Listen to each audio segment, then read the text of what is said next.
Number को एक दिन और हॉस्पिटल में रुकने को कहा गया था। ज्यादातर घाव भर चुके थे, लेकिन एकेडमी में सिर्फ चल पाने लायक होना काफी नहीं था। ये एक फाइटिंग एकेडमी थी। यहाँ ठीक होना मतलब सच में पूरी तरह तैयार होना था। धीरे धीरे सब चले गए थे। सबसे पहले गैरी, फिर इजी और इयन साथ में। उन्हें साथ चलते देख कोई भी कह देता ये दोनों कल हैं। लेकिन नंबर जानता था इजी की नजर कहीं और ठहरती है, इसीलिए उसने ये नहीं बताया कि असल में उन स्टूडेंट्स को किसने रोका था। उसके दिमाग में अचानक एक अजीब सवाल आया, वो दोनों उस समय एकेडमी के पीछे क्या कर रहे थे। साथ में चेहरा हल्का लाल हो गया। मुझे पता था वो एक दूसरे को जानते हैं, लेकिन इतना करीब, कहीं क्या वो डेटिंग कर रहे हैं? वह खुद ही अपनी सोच पर मुस्कुरा दिया। तभी दरवाजे पर हल्की सी नॉक हुई। काफी देर हो चुकी थी, शायद किसी को कुछ और कहना रह गया हो। कम इन, नंबर ने आवाज दी, चादर ठीक करते हुए।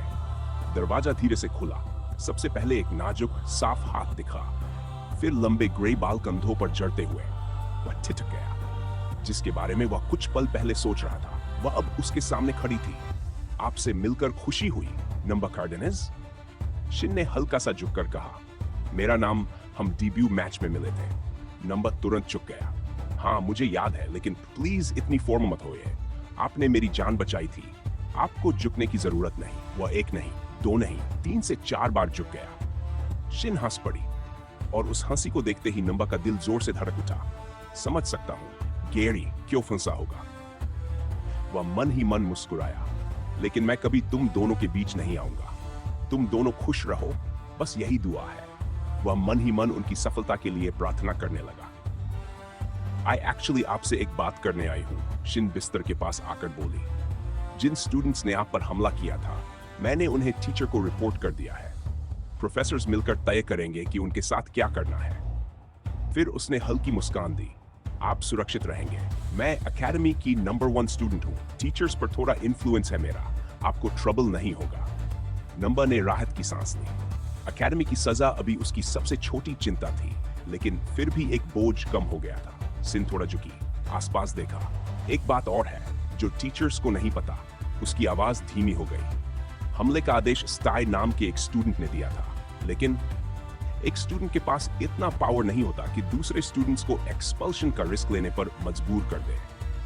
मतलब कोई और भी शामिल है।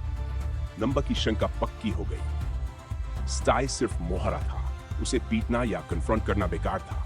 यह लड़ाई ग्रुप्स के बीच थी। थैंक यू, सच में, नंबर ने कहा। फिर बहुत धीरे से फुसफुसाया, एंड गैरी के साथ गुड लक। सिन ने कुछ नहीं कहा, बस हल्की मुस्कान के साथ चली गई। दरवाजा बंद हुआ, और नंबर के पास सोचने के लिए बहुत कुछ था। एकेडमी छोड़कर घर लौट जाना, अपने फादर की मदद करना, यह विचार उसके मन में घूमता रहा। अगले दिन लेसन्स खत्म होने तक वह हॉस्पिटल में ही रहा। आखिरकार उसे डिस्चार्ज मिल गया। जैसे ही वह बाहर निकला, इयन और इजी दरवाजे पर खड़े थे। देखो तुम्हें, बिल्कुल नए जैसे।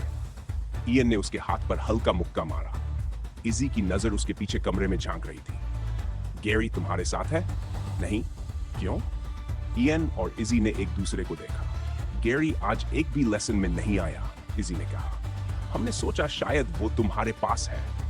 तीनों उसके कमरे तक गया। 1 मिनट, 2 मिनट, 5 मिनट, कोई जवाब नहीं। अगर वो अंदर है तो शायद दुनिया का सबसे लंबा बाथरूम ब्रेक ले रहा है। इयन ने कंधे उचकाए, लेकिन नंबर समझ चुका था। वह सीधा प्रोफेसर हम्फ्री के ऑफिस की तरफ बढ़ गया। कमरा ऑफिस से ज्यादा लाइब्रेरी जैसा था। दीवारों पर किताबें ही किताबें।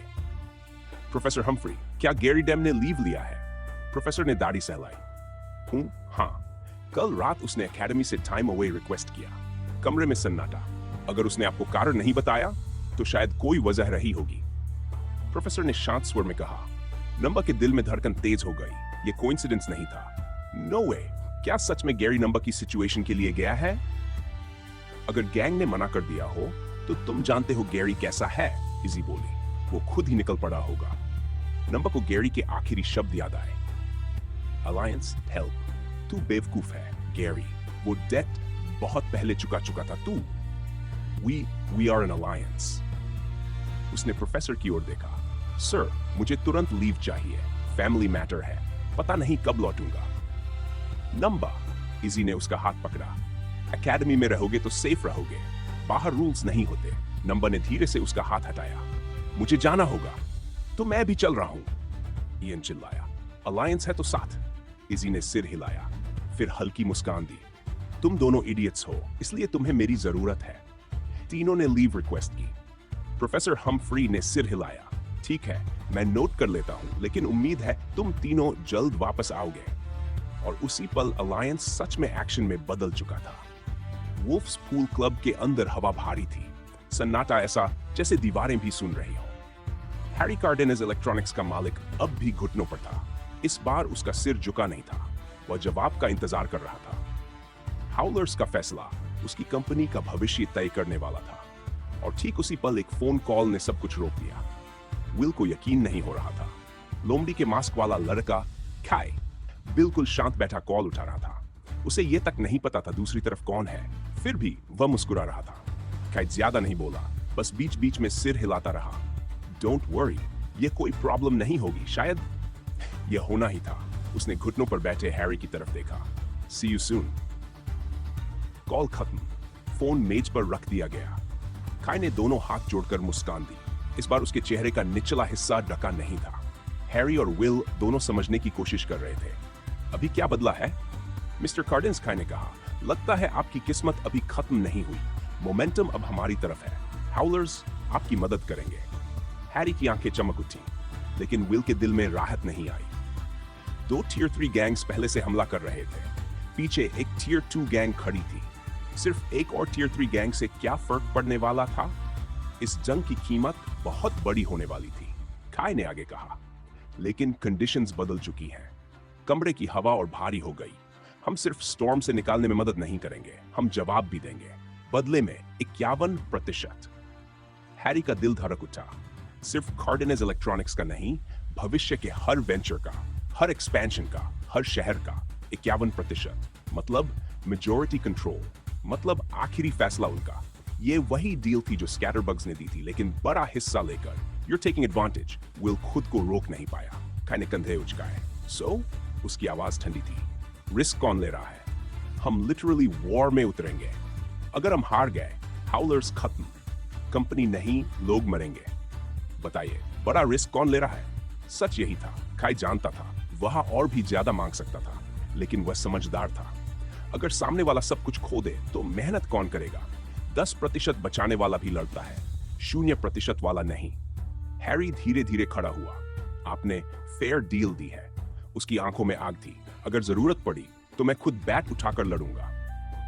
खाई के अंदर उत्साह जाग उठा। यही है लीडर की ताकत। वह खड़ा हुआ, हाथ आगे बढ़ाया। ओलिविया, लॉयर को बुलाओ, कॉन्ट्रैक्ट यहीं फाइनलाइज होगा। कुछ ही देर में डॉक्यूमेंट्स तैयार हुए। विल ने हर लाइन ध्यान से पढ़ी। वह सिर्फ असिस्टेंट नहीं था, वह लॉ ग्रेजुएट था। और तभी धड़ाम, उसने कॉन्ट्रैक्ट मेज पर पटका। सर, यहां देखिए। क्या हुआ? यहां लिखा है 41% हाउलर्स एलटीडी को जाएगा और 10% गैरी डेम फाउंडेशन को। कमरे में खामोशी। हैरी ने खाई की तरफ देखा। गैरी डेम? खाई मुस्कुराया। हम उस पर बहुत कुछ ओ करते हैं। स्लव में जो डेवलपमेंट हुआ उसकी वजह से वह एक तरह से एंजल इन्वेस्टर है। सच ये था, गैरी ही हाउलर्स का लीडर था, लेकिन ये राज अभी छिपा रहना था। विल उलझन में था। असल में ये कार्डेनेज के लिए बेहतर था। हाउलर्स के पास मेजॉरिटी कंट्रोल नहीं था। अगर गैरी डेम को अपने पक्ष में कर लिया तो खेल बदल सकता था। अगर आप सैटिस्फाइड हैं, खाई ने शांत स्वर में कहा। हैरी ने दस्तखत किए। खाई ने भी। डील अब पत्थर पर लिखी जा चुकी थी। खाई ने ताली बजाई। Alright, deal is done. अब जब कार्डेनेज कंपनी का हिस्सा हमारा है तो उसे प्रोटेक्ट करना भी हमारा काम है। ओलिविया, सब प्रिपेयर करो। कमरे की हवा बदल चुकी थी। अब यह सिर्फ बिजनेस नहीं, ये वॉर की शुरुआत थी। शहर की सीमा से 3 बड़ी काली गाड़ियां बाहर निकलती दिखाई दी। अंदर जाते समय 2 थीं, अब 3 थीं। मंजिल, वही टियर 3 सिटी जहां कार्डेनेज इलेक्ट्रॉनिक्स की जड़ें थीं। बीच वाली नई गाड़ी एक लंबी काली लीमो। ड्राइव कर रहा था टाइलर। उसकी उंगलियां स्टीयरिंग व्हील पर कसी हुई थीं। डैशबोर्ड पर लगी स्क्रीन में पीछे का दृश्य दिख रहा था। ड्राइवर और पैसेंजर्स के बीच डिवाइडर ऊपर था, लेकिन टाइलर फिर भी कभी कभी स्क्रीन में झांक लेता। हर बार जब हम सिटी से बाहर निकलते हैं, दिल घबराने लगता है, और जब मास्क पहन लिए जाते हैं तो समझ लो फाइट पक्की है। पीछे बैठे थे हाउलर्स के कोर मेंबर्स, मरी, ऑस्टिन, इनू, ओलिविया और खाई, सब अपने यूनिफॉर्म और मास्क्स में, लेकिन वे अकेले नहीं थे। हैरी कार्डेनेज और विल भी उसी लीमो में थे। मुझे हैरानी है कि तुम खुद हमारे साथ आ रहे हो, हैरी ने कहा। काई ने बिना फोन से नजर उठाए जवाब दिया, आपकी सिचुएशन गंभीर है, और फैक्ट्री के बिना परसेंटेज रखने का क्या फायदा? विल की मुट्ठियां तनी हुई थीं। द फ्रीक्स, उसने कहना शुरू किया। हमारी एलीट फोर्स वे टियर 3 गैंग्स को रोक सकते हैं, लेकिन दो मेजर फैक्ट्रीज हैं, कुछ छोटी भी। हम या तो स्प्रेड हो जाते हैं या देर से पहुंचते हैं। मुझे नहीं लगता आपके लोग काफी होंगे। काय ने फोन पर टाइप करते हुए कहा, मैं समझ रहा हूं, हमारे एनिमीज ज्यादा है, लेकिन हमें भी स्लाव डिफेंड करना है। संभव है, जैसे उन्होंने आपके खिलाफ प्रॉक्सीज भेजे, वैसे हमारे खिलाफ भी भेजें। हमारे मेंबर्स रेडी रहेंगे। अभी के लिए हम विटली चलेंगे। विटली? हाई टाउन वाली फैक्ट्री का क्या? ओलिविया पहली बार बोली। उसे थोड़ा और ट्रस्ट कीजिए, बस इतना कहा, लेकिन उसकी आवाज में पूरा भरोसा था।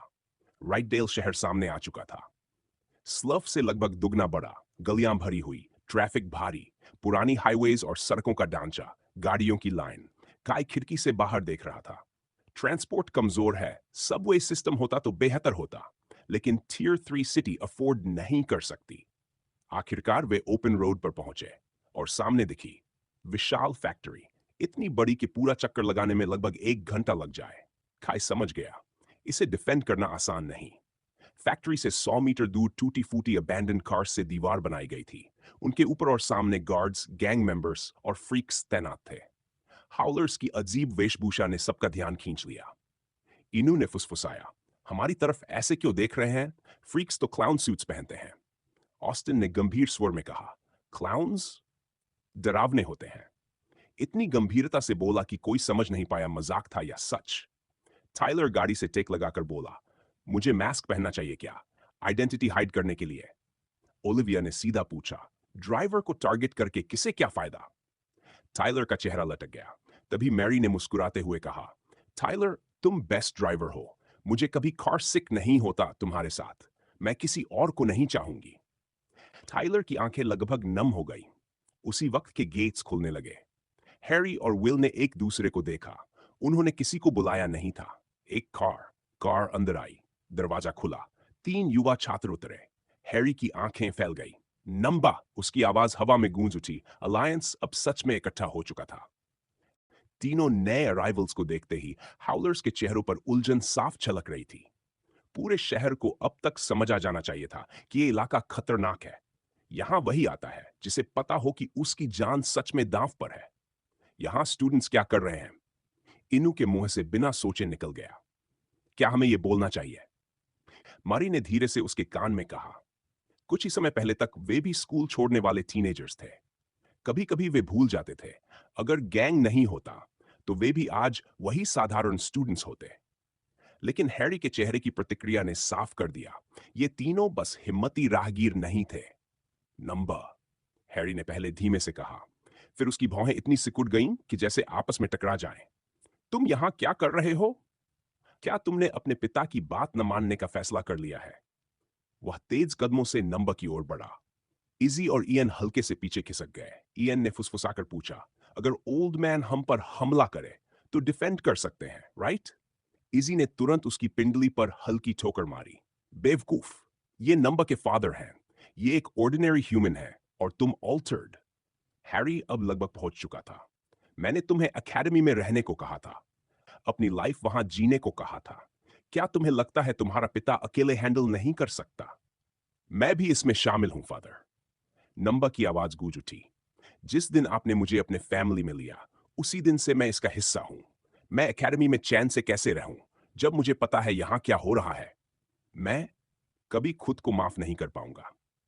करीब 3 मीटर दूर हैरी रुक गया। इजी और इयन आधे नंबर के पीछे छिपे थे, लेकिन नंबर अडिग खड़ा था। फादर, उन्होंने एकेडमी में मुझे टारगेट किया है। सिर्फ मुझे नहीं, मेरे फ्रेंड्स को भी। ये पर्सनल हो चुका है, मुझे आपकी मदद करने दीजिए। दोनों की नजरें लॉक हो गई, जैसे उस कंक्रीट जमीन पर बस वही दो मौजूद हों। लगभग 1 मिनट बाद हैरी हल्का मुस्कुराया। मैंने तुम्हें पालने में कहां गलती की? आपने कोई गलती नहीं की। नंबर ने शांत स्वर में कहा, आपने मुझे परफेक्ट लाइफ दी। अब मैं उसे रिपे करना चाहता हूं। हैरी ने लंबी सांस ली। एकेडमी के बाद तुम काफी बदल गए हो। शायद जितना मैं सोच सकता हूं उससे ज्यादा देखा है तुमने। ये दोनों तुम्हारे एकेडमी फ्रेंड्स हैं? वह पल भर रुका। ठीक है, अब जब तुम यहां हो तुम फ्रीक्स में गिब के अंडर रहोगे, उसकी सपोर्ट करोगे और उसके लीड को फॉलो करोगे। एक क्लाउन कॉस्ट्यूम पहने आदमी आगे आया। बड़ी लाल नाक, पीठ पर दो ग्रे बैट्स, लकड़ी या मेटल नहीं, ये एंटी ऑल्टर्ड वेपन्स थे। हल्की इलेक्ट्रिक डिस्चार्ज देने वाले बेसिक मॉडल्स। हाउलर्स थोड़ी दूरी पर थे, इसलिए वे पूरी बातचीत नहीं सुन पाए। कुछ ऊंची आवाजें, कुछ गुस्से के शब्द। लेकिन खाई और ओलिविया अपनी एनहेंस्ड हियरिंग की वजह से सब सुन चुके थे। खाई ने मन ही मन सोचा, नंबर, अब समझ आता है गैरी ने उसमें क्या देखा। लॉयल्टी, फैमिली, कुरेज, तीन ऑल्टर्ड अगर साथ हैं तो ये अलायंस मजबूत है। अगर आज सब ठीक रहा तो हम टॉप की तरफ बढ़ रहे हैं। उधर हैरी और विल फैक्ट्री मैनेजर से बात कर रहे थे। एम्प्लॉयज के भागने की समस्या, प्रोडक्शन बैकलॉग, कॉन्फिडेंस रिस्टोर करने की स्ट्रेटजी। इधर गिब तीनों स्टूडेंट्स को लेकर आगे बढ़ा।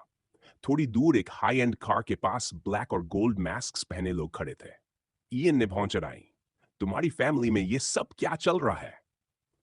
क्लाउन्स कम थे क्या, अब ये मास्क वाले भी। इजी ने फिर उसकी पिंडली पर हल्की किक मारी। गिब ने पीछे मुड़कर घूरा। ये मेरे फैमिली का हिस्सा नहीं है, नंबर ने कहा। कौन है ये? स्लफ नाम के नेबरिंग टाउन से आए हैं, गिब ने जवाब दिया। एक गैंग है जो खुद को हाउलर्स कहते हैं। तीनों एक साथ रुक गए। इयन ने दोनों के सिर पकड़कर सर्कल बना लिया। मैं पागल नहीं हो रहा, राइट? गैरी ने जिस ग्रुप का जिक्र किया था वही हाउलर्स? हाँ, नंबर ने धीमे से कहा। लेकिन मुझे नहीं पता था फादर उनसे हेल्प मांगेंगे। इजी ने गहरी सांस ली।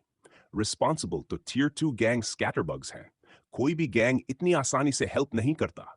क्या गैरी ने सच में कन्विंस कर लिया? तीनों ने हाउलर्स की ओर देखा। कम लोग, कोई भी गैरी जैसा नहीं दिख रहा था। इयन ने कहा, अगर गैरी ने रिक्वेस्ट की तो वो खुद कहाँ है? इजी ने अंदाज लगाया, शायद हाउलर्स ने सिर्फ टोकन फोर्स भेजी है।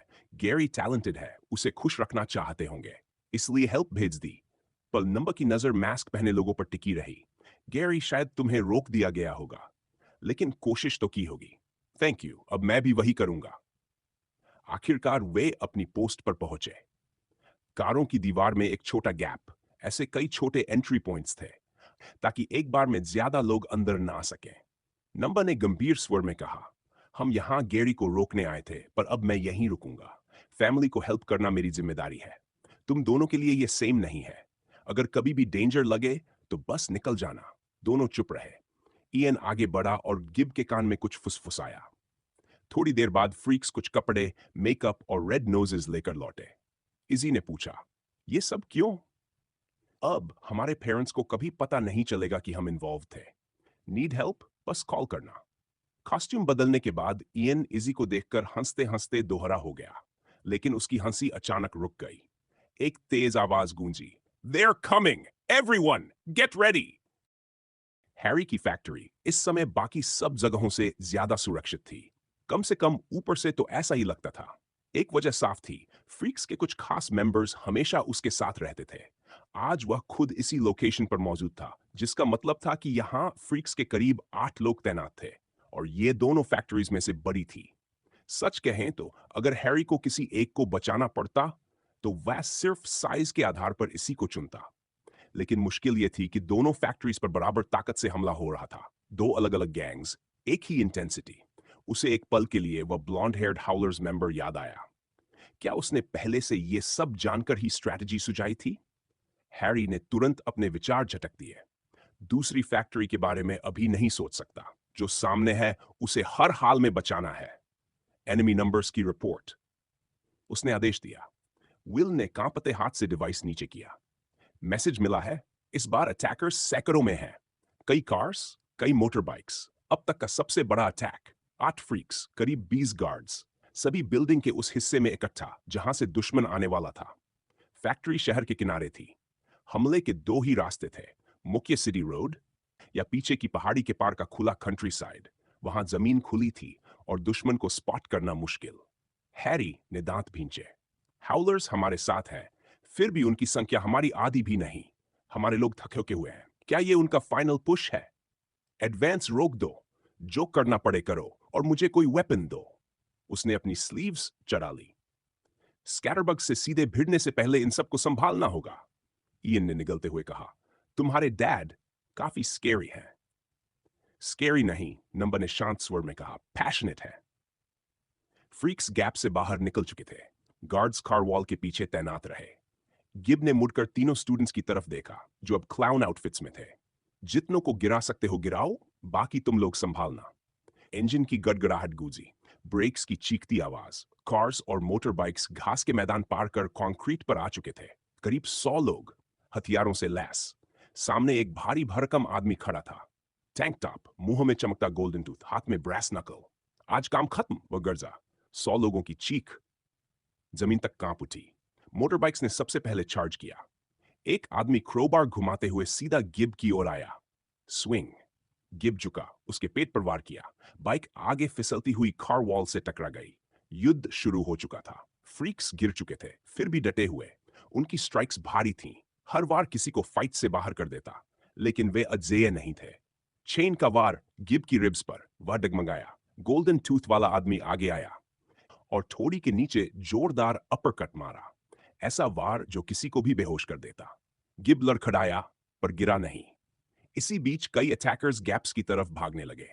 गोल्डन टूथ मुस्कुराया। पिछली बार मेरे लड़के तुम्हें खत्म नहीं कर पाए। अच्छा हुआ इस बार मैं खुद आया। आज के बाद हमें कभी चिंता नहीं करनी पड़ेगी और तुम शांति से आराम करोगे। उसने गिब के घुंघराले बाल पकड़कर उसे ऊपर उठाया। ब्रास नकल फिर से स्विंग होने को था। तभी धमाका, जैसे कोई भारी चीज जमीन पर गिरी हो। गोल्डन टूथ ने सिर घुमाया और उसी पल एक जबरदस्त प्रहार उसके पेट में पड़ा। उसकी रिब्स चटक गई, सांस रुक गई। वह पीछे उछला, अपने ही आदमियों पर गिरा और वहीं निश्चल पड़ा रहा। उसने धुंधली नजर से ऊपर देखा। ये सींग वाला क्लाउन और बेहोश। गिब ने ऊपर देखा, उसके सामने खड़ा था कंपनी का यंग मास्टर। क्लाउन आउटफिट, सिर से निकले हुए हॉर्न लाइक प्रोजेक्शंस। नंबर, जो करना था कर लिया आपने। फैक्ट्री में वापस जाइए, रिकवर कीजिए, बाकी हम संभालेंगे। अगर ऑर्डर नहीं माना तो आप फायर्ड हैं। आवाज शांत थी, लेकिन आदेश साफ। गिब ने सिर झुका दिया। पीछे से एक आवाज आई, थोड़ा ज्यादा आगे नहीं बढ़ रहे? अभी उस पोजीशन में नहीं हो कि ऐसे फैसले लो। हवा में फिर तनाव जम गया। कार्डेनस ग्रुप के गार्ड्स ने पहले भी कई बार हमले देखे थे। हर बार फ्रीक्स आगे बढ़ते और दुश्मनों को फैक्ट्री तक पहुंचने से पहले रोक देते। वे हमेशा अजेय लगे थे, लेकिन आज पहली बार फ्रीक्स दबाव में थे। इस बार अटैकर्स सिर्फ ज्यादा नहीं थे, वे बेहतर थे। पिछली बार वाले साधारण थग्स नहीं, फ्रीक्स ये समझ चुके थे। इसलिए वे हर वार में अपनी पूरी ताकत झोंक रहे थे। लेकिन सिर्फ हिम्मत जंग नहीं जीतती। गार्ड्स ने देखा, फ्रीक्स गिर रहे हैं, मार खा रहे हैं, बार बार उठ रहे हैं। क्लाउन कॉस्ट्यूम्स खून और धूल से भर चुके थे, फिर भी वे लड़ रहे थे। और तभी गार्ड्स के दिल में सवाल उठा, क्या वे बस दीवार के पीछे खड़े रहेंगे? नहीं, ऑर्डर्स तोड़ दिए गए। वे बैरियर छोड़कर आगे बढ़े। फ्रीक्स को घेर चुके अटैकर्स पर टूट पड़े। इसी दौरान कुछ और फिगर्स सीन पर पहुंचे। क्लाउन जैसे आउटफिट्स, लेकिन चाल अलग। दो अटैकर्स ने बैट्स नीचे स्विंग किए, पर अचानक उनके हाथ किसी अजीब फैलती हुई सब्सटेंस में जकड़ गए। एक लंबी टेंटिकल जैसी वाइन उनके हथियार लपेटकर उन्हें हवा में उछाल चुकी थी। इजी, उसके बाल जैसे जीवित हो उठे थे, ऑल्टर्ड फॉर्म पूरी तरह सक्रिय। एक और वाइन ने घायल फ्रीक की कमर पकड़ी, उसे ऊपर उठाया। मैं इसे फैक्ट्री ले जा रही हूं, तुम लोग पीछे हटो, बैरियर के पीछे जाओ। इजी ने गार्ड्स को आदेश दिया। इरादा अच्छा था, लेकिन साफ दिख रहा था वे ट्रेन्ड गैंग फाइटर्स के सामने लायबिलिटी थे। इजी पीछे लौटते हुए भी रास्ते में 2-3 अटैकर्स को हवा में उछालती गई। दूसरी ओर ईएन क्लाउन गेटअप में, उसके शरीर और कपड़ों से छोटे छोटे स्पाइक्स बाहर निकले हुए थे, जैसे हेजहॉग की बारीक सुइयां। कई अटैकर्स के हाथ लहूलुहान थे, कुछ घुटनों पर गिर चुके थे। स्पाइक्स वापस खिंच गए। ईएन ने हंसते हुए कहा, सॉरी क्लाउन फ्रेंड, लगता है ये कॉस्ट्यूम बर्बाद कर दिया। पास पड़ा घायल फ्रीक हंस पड़ा। मुझे बाहर निकाल दो, बॉस तुम्हें डांटेगा नहीं। ईएन खुश हो गया, उसे कंधा देकर वापस बैरियर की ओर ले गया। नंबर और गिब भी साथ लौटे। फैक्ट्री के अंदर मेडिकल स्टाफ पहले से व्यस्त था, लेकिन गिनती कम। पैसा सबको कन्विंस नहीं कर सकता जब जान का खतरा हो। घायलों को संभालकर तीनों ऑल्टर्ड स्टूडेंट्स वापस लौटे, लेकिन हालात बदल चुके थे। Rival gang members car wall के गैप से अंदर घुस चुके थे। शुरुआती ट्रैप काम आया था, लेकिन अंततः वे संख्या में भारी पड़ गए। नंबा ने दांत भींचे और बिजली सी रफ्तार से आगे बढ़ा। एक आदमी को ऐसा मारा कि वह कार से टकराकर गिरा। यह हमारी कंपनी की जमीन है, दूर रहो। उसकी दहाड़ गूंज उठी। अब 100 मीटर के दायरे में तीनों ऑल्टर्ड पूरी ताकत से लड़ रहे थे। वे टिके हुए थे। हैरी दूर खड़ा देख रहा था। उसकी आंखें फैल गई, हाथ सीने तक चला गया। मुझे विश्वास नहीं हो रहा। फैक्ट्री बच रही है और इसकी वजह तुम हो। मैंने ऐसा क्या किया जो मुझे तुम जैसा बेटा मिला? विल ने पहली बार हैरी को अपने बेटे की इतनी खुलकर तारीफ करते सुना। पीछे की ओर एक मिडिल एज्ड आदमी लंबे बालों के साथ कार से टिककर खड़ा था। वह लड़ाई में शामिल नहीं हुआ था। तीन ऑल्टर्ड कार्डिनस फैमिली ने हायर किया। स्कैटरबग्स के खिलाफ कोई खड़ा नहीं होता। ये रिपोर्ट करना चाहिए। उसने फोन की तरफ हाथ बढ़ाया, लेकिन वह अकेला ऑब्जर्वर नहीं था। खाई और हाउलर्स अब तक पीछे ही थे, ऑब्जर्व कर रहे थे। खाई के मन में विचार दौड़ रहे थे। फ्रीक्स उम्मीद से बेहतर, अंडरडॉग्स की चीटा स्क्वाड के बराबर। सिंपल कंपनी को टेक ओवर करना इतना मुश्किल होगा, स्कैटरबग्स ने नहीं सोचा होगा। हैरी मजबूत माइंडसेट वाला आदमी है। हमें ऐसा एलाई चाहिए। और ये तीनों highly skilled altered AFA student से उम्मीद थी। पर यह खास है, खासकर वो लड़की स्टेडी माइंड। उसने हालात आंके। अगर कुछ बड़ा नहीं बदला तो कार्डिनस ग्रुप खुद ही निकल जाएगा, लेकिन उन्हें यह भी दिखाना होगा कि हाउलर्स क्या कर सकते हैं। डील में बराबरी चाहिए। काय मुड़ा। बाकी मेंबर्स बेचैन थे, खुद को रोकना मुश्किल। मुझे पता है तुम सब फाइट करना चाहते हो। काय की आवाज भारी थी, लेकिन पहले देखना जरूरी था वे क्या झेल सकते हैं। ये लोग हम जैसे नहीं हैं, और इनके पीछे जो ग्रुप है वो और भी खतरनाक है। ये बिना सोचे हर्ट करते हैं। कुछ तो मजे के लिए जान ले चुके हैं। अगर इन्हें हमारी पहचान मिल गई तो ये 10 गुना लौटेंगे। सोचो, तुम्हारे साथ नहीं, तुम्हारे फैमिली के साथ क्या करेंगे। हवा भारी हो गई। नंबा लड़ते लड़ते काई की आवाज सुन पा रहा था। वह थक चुका था। सोच रहा था, क्या हाउलर्स कभी आगे आएंगे?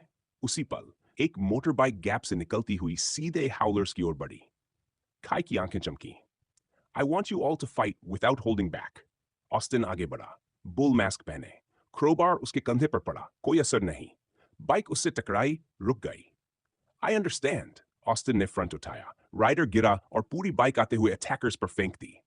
बाइक हवा में घूमती हुई 6 लोगों को गिराती चली गई। नंबर ने मुड़कर देखा। मैस्क्ड फिगर्स अब आगे बढ़ रहे थे। दौड़ता हुआ आया, उसके हाथों पर ग्रे फर उगाया था। You've done enough. अब हमारी बारी है।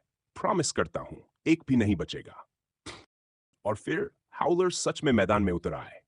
पहला वार इतना भारी था कि पूरे मैदान में जैसे एक पल के लिए सन्नाटा छा गया।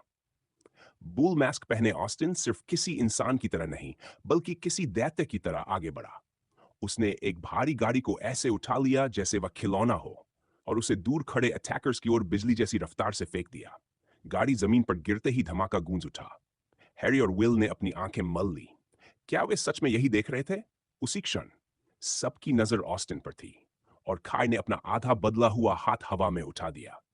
ये फैक्ट्री और पूरा कार्डिनस ग्रुप अब हाउलर्स का हिस्सा है। इन पर हमला, हम पर हमला है। उसकी आवाज में घोषणा थी, चेतावनी थी। अगले ही पल खाई बिजली की तरह आगे बढ़ा। एक राइवल को सिर से पकड़ा और कंक्रीट पर दे मारा। क्षण भर का ठहराव टूट गया। हथियार उठाए अटैकर्स उसकी ओर टूट पड़े। एक बैट उसके सिर की ओर घूमा। इनू की कुल्हाड़ी हवा चीरती हुई आई और बैट 2 टुकड़ों में बांट गई। फिर एक तेज किक। आदमी घूमता हुआ जमीन पर गिर पड़ा।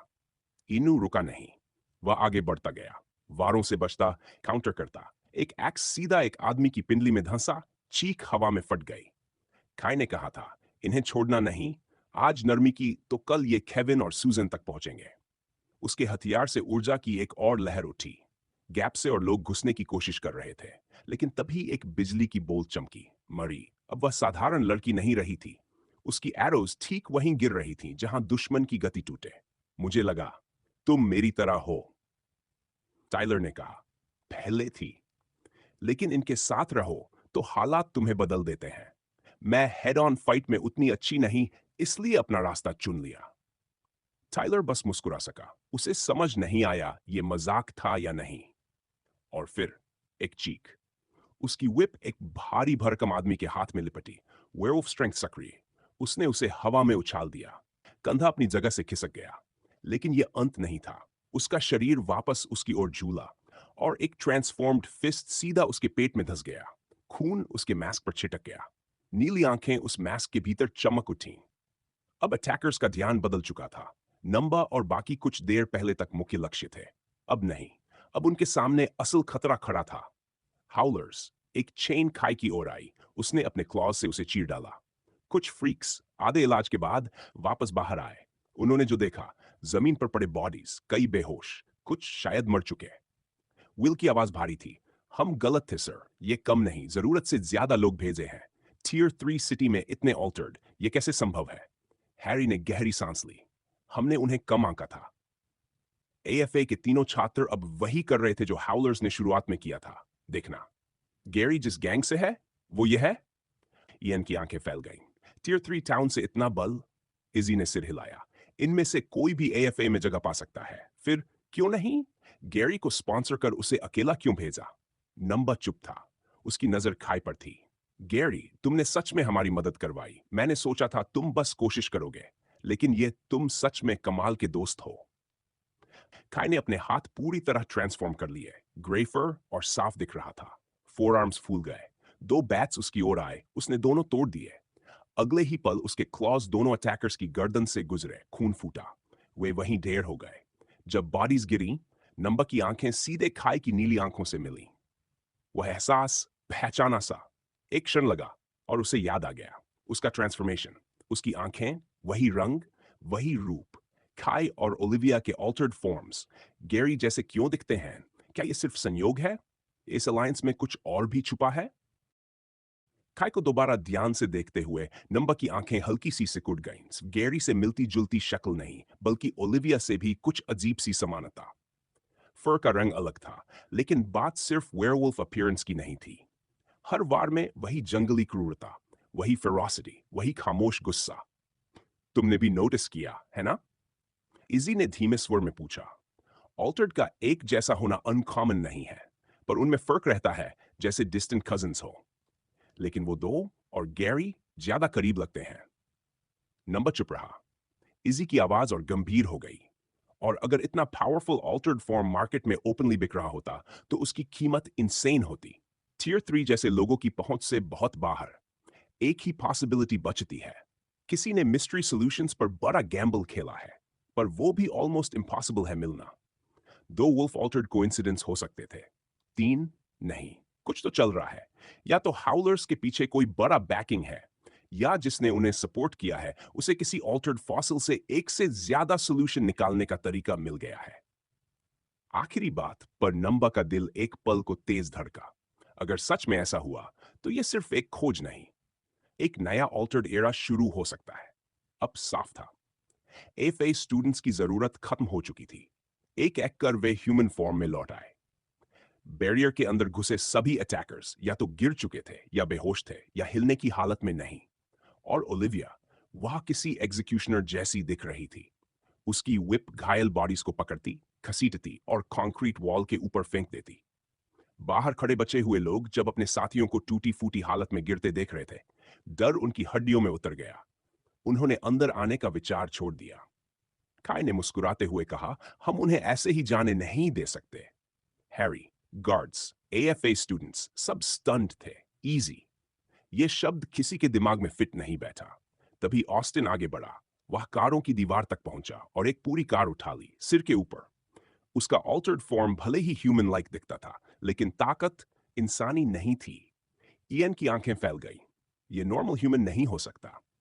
ऑस्टिन कार के ढेर पर चढ़ा। भागते हुए करीब 10 गैंग मेंबर्स उसकी नजर में थे। एक झटका और कार हवा में। वह कई लोगों पर जा गिरी। चीखें और फिर सन्नाटा। कुछ लोग आज नहीं उठेंगे, कुछ शायद कभी नहीं। ऑस्टिन ने शुरुआत में ही तय कर लिया था कि वह किस तरह की जिंदगी जिएगा। खाई के शब्दों का भार उसने स्वीकार कर लिया था। हाउलर्स फिर से एकजुट खड़े थे। मास्क्स, यूनिफॉर्म्स, ट्रांसफॉर्म्ड फॉर्म्स, और अजीब बात, किसी को खरोंच तक नहीं। The howlers have saved us, Will ने अविश्वास में कहा। हैरी ने सिर हिलाया। नहीं, अभी नहीं, लेकिन इन्होंने हमें मौका दिया है, जो हमारा है उसे बचाने का। और तभी कंक्रीट बेस के सबसे पीछे, जहां से अटैकर्स आए थे, एक लंबा काले बालों वाला आदमी फोन हाथ में लिए खड़ा था। ऑस्टिन को कार फेंकते देख उसने स्पीड डायल दबा दिया। बॉस, अटैक पूरी तरह फेल हो गया, फैक्ट्री को छू भी नहीं पाए। हाउलर्स नाम का ग्रुप आ गया और उनके पास ऑल्टर्ड है।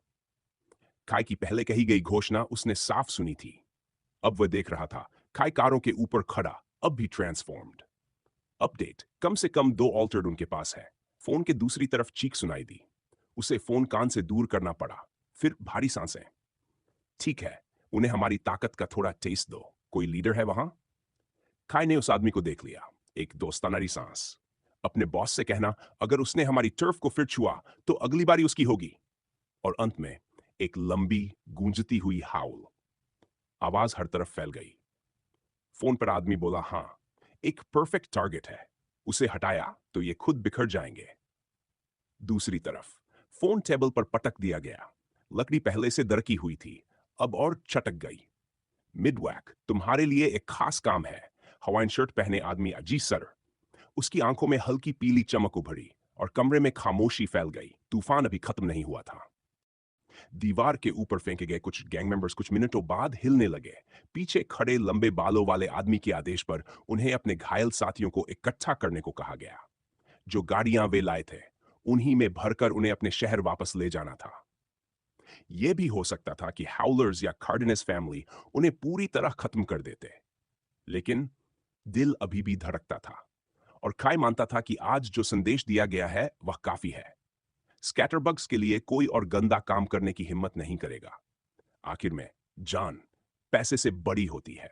धीरे धीरे गाड़ियां चली गईं, धूल बैठी और पहली बार सबने लंबी सांस ली। सर, आप थक गए होंगे। विल ने न जाने कहां से एक पॉपअप चेयर निकालते हुए कहा। हैरी बैठ गया, माथे का पसीना पोंछते हुए। पूरे समय जब हालात पलट रहे थे, वह अंदर से डरा हुआ था। फैक्ट्री बिजनेस कम से कम आज के लिए बच गया। गार्ड्स और फ्रीक्स इकट्ठा हुए, स्थिति की रिपोर्ट दी गई। फिर गार्ड्स को अंदर भेजा गया कि वर्कर्स को बताया जा सके कि जगह सुरक्षित है। पूरी गार्ड फ्लीट का एक साथ दिखना हिम्मत देता है। हैरी ने एएफ स्टूडेंट्स की ओर देखा। तुम तीनों का भी शुक्रिया। यह तुम्हारा मामला नहीं था। स्किलफुल हो पर गार्ड डाउन मत करना। इयन और इजी समझ गए, यह बुजुर्ग का कॉम्प्लीमेंट था, बस अंदाज पिता जैसा। तभी कदमों की आवाज। मैस्क्ड फाइटर्स, हाउलर्स सब हैरी के पीछे लाइन में खड़े हो गए। जब वे पास आए, नंबर ने 90 डिग्री पर झुककर प्रणाम किया। हमारी कंपनी की मदद करने के लिए धन्यवाद। कार्डिनस कंपनी का साथ देने के लिए धन्यवाद। उसके शब्दों के बाद हैरी खड़ा हुआ और सबने एक साथ झुककर कहा, थैंक यू। मास्क के नीचे मुस्कान साफ दिख रही थी। किसी को पीटने के बाद भी आभार सुनना अच्छा लगता है। काय ने शांत स्वर में कहा, हम वही कर रहे हैं जो हमारा है, उसे बचाने के लिए। हम दिखाना चाहते हैं कि हमारे साथ काम करना सही चॉइस है और जिसे सच में धन्यवाद देना चाहिए वह हमारे लीडर हैं। नंबर चौंक गया। उसे लगा था बोलने वाला ही लीडर है। आप सही कह रहे हैं। पिछली बार मैंने आपके लीडर का अनादर किया था। मुझे घुटनों पर बैठकर धन्यवाद देना चाहिए। वे कहां हैं? काय मुस्कुराया। मैंने उन्हें पहले मैसेज कर दिया था, याद है? कार में मैंने दोनों फैक्ट्रीज का लोकेशन पूछा था। हैरी की आंखें फैल गईं। मतलब तुम्हारा लीडर दूसरी फैक्ट्री गया है? सच कहें तो हैरी ने दूसरी फैक्ट्री के लिए उम्मीद छोड़ दी थी। विल हंस पड़ा। कमाल है। तो बाकी हाउलर्स वहां गए होंगे, इसलिए यहां कम लोग थे। काय ने सिर हिलाया। नहीं, बाकी हाउलर्स अभी भी स्लफ में हैं। लीडर अकेले गए हैं। क्या तुम पागल हो? विल चिल्लाया। दोनों फैक्ट्रीज पर बराबर ताकत से हमला हुआ है। अगर वह अकेले गए तो वहां सिर्फ गार्ड्स के साथ वह सबका सामना कर रहे होंगे। विल ने तुरंत फोन मिलाया। रिंग रिंग, फोन उठ गया। रिपोर्ट, वहां क्या हाल है? विल ने बिना रुके पूछा। सर, यहां सब ठीक है। कोई हमला नहीं हुआ? हमला हुआ था सर, लेकिन एक आदमी आया, वुल्फ मास्क पहने। उसने सब संभाल लिया। उधर गार्ड अभी भी अविश्वास में था। वहां कारों की कोई दीवार नहीं थी। जब मास्क्ड आदमी आया, उसने सिर्फ एक बात कही, मैं हाउलर से हूं, पास मत आना वरना शायद तुम्हें भी चोट लग जाए। और फिर कुछ ही पलों में अविश्वसनीय दृश्य। कंक्रीट जमीन पर गहरे क्लॉ मार्क्स, खून हर तरफ, और बीच में एक आदमी को सिर से पकड़कर जमीन पर घसीटता हुआ वापस ला रहा था। उन्हें बता दो, एक को जिंदा पकड़ा है, काम आएगा। फोन कट गया। विल ने धीमे स्वर में कहा, तुम्हारे लीडर, उन्होंने सबको अकेले खत्म कर दिया और एक को पकड़ भी लिया, फ्रीक स्टूडेंट्स। सबने एक साथ निगल लिया। अगर मेंबर्स इतने मजबूत हैं, तो हाउलर्स का लीडर आखिर कितना खतरनाक होगा? जब कार्डिनेज ग्रुप हाउलर्स का धन्यवाद कर रहा था, काई थोड़ा किनारे खड़ा फोन पर गैरी से बात कर रहा था। वह उसे बता रहा था यहाँ क्या हुआ और आगे क्या करना है।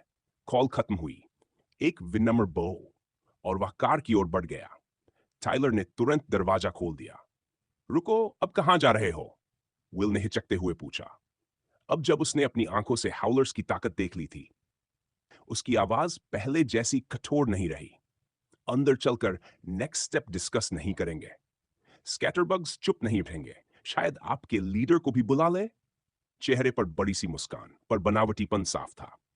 यहां रुकने की जरूरत नहीं। आज के बाद कोई भी गैंग खुलेआम आप पर हमला करने की हिम्मत नहीं करेगा। अगर मैं आपकी जगह होता, तो इस वक्त का इस्तेमाल वर्कफोर्स को वापस लाने में करता। फैक्ट्री बिना वर्कर्स के सिर्फ इमारत है। हैरी आगे बढ़ा।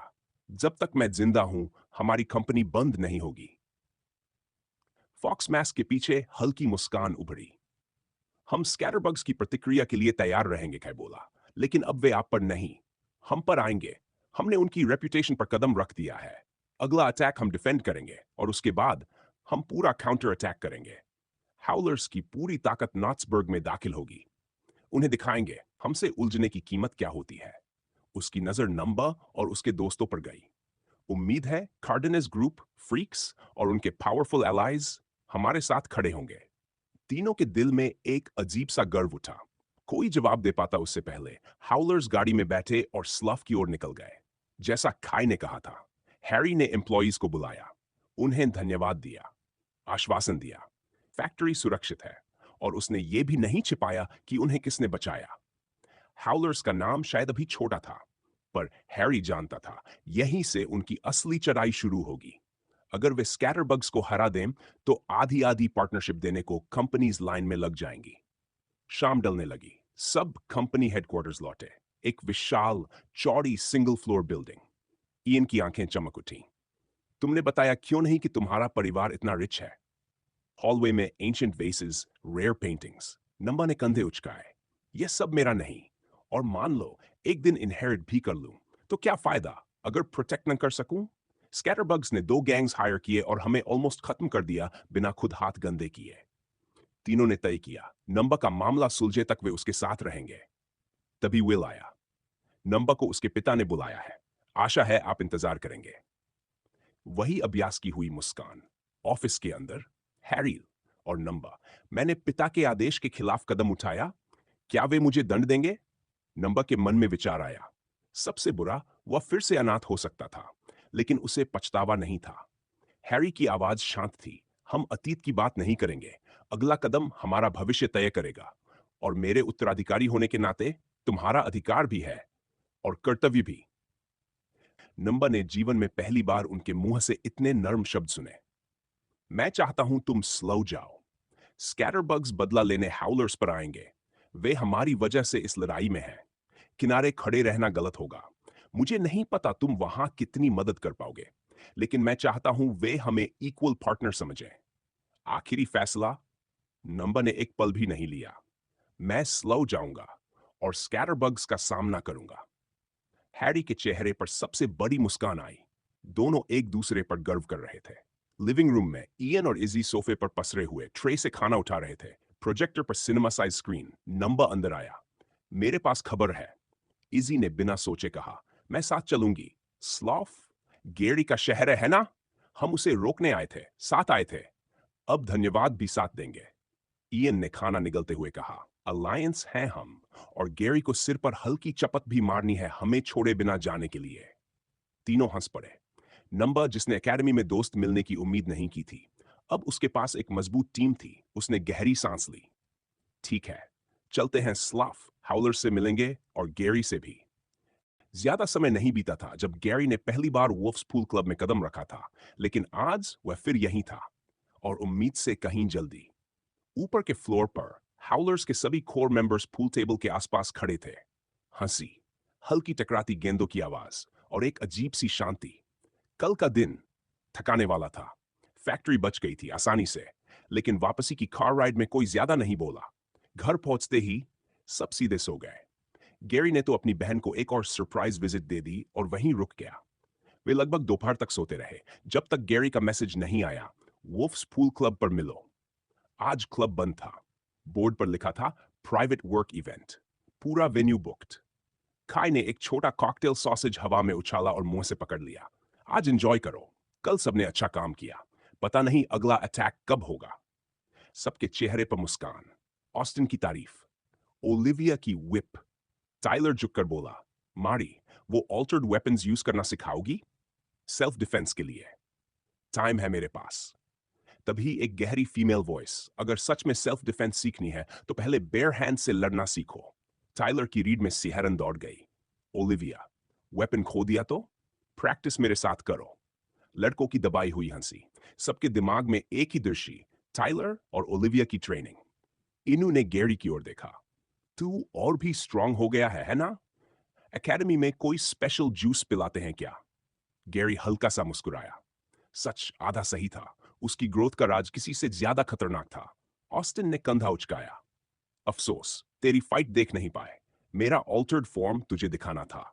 गैरी को याद आया, वह सिर्फ मदद करने गया था, बस इतना कि कोई हर्ट न हो। लेकिन उसे एक क्वेस्ट मिला, अटैकिंग फोर्स का 50% खत्म करना। उसे तेजी दिखानी पड़ी, अपनी पावर ज्यादा खोलनी पड़ी। क्वेस्ट पूरा हुआ। रिवॉर्ड एक पॉन पॉइंट, थोड़ा चीप लगा, पर दुश्मन की लेवल देखते हुए काम आसान था। शाम ढलने लगी। स्काई गहरा नीला। गैरी ज्यादातर काई के साथ रहा।